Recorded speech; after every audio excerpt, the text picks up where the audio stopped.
Welcome my channel NSR 666। যেহেতু আজকে আমার ফার্স্ট ব্লগ এবং প্রথম ব্লগ, আমি জানি আপনারা সবাই আমাকে সাপোর্ট করবেন।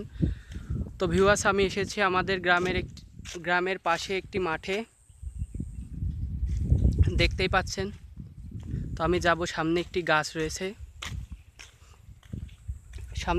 রয়েছে, গাছটার কাছে যাব। যেহেতু আমার চ্যানেলের আজকে ফার্স্ট এবং প্রথম ব্লগ, তো আপনারা সবাই আমাকে একটু সাপোর্ট করবেন।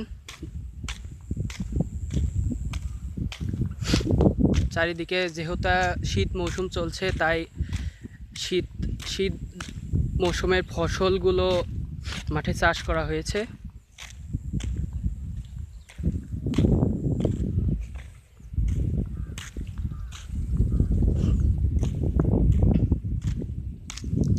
সকলকে অসংখ্য ধন্যবাদ আমার ভিডিওটি দেখার জন্য।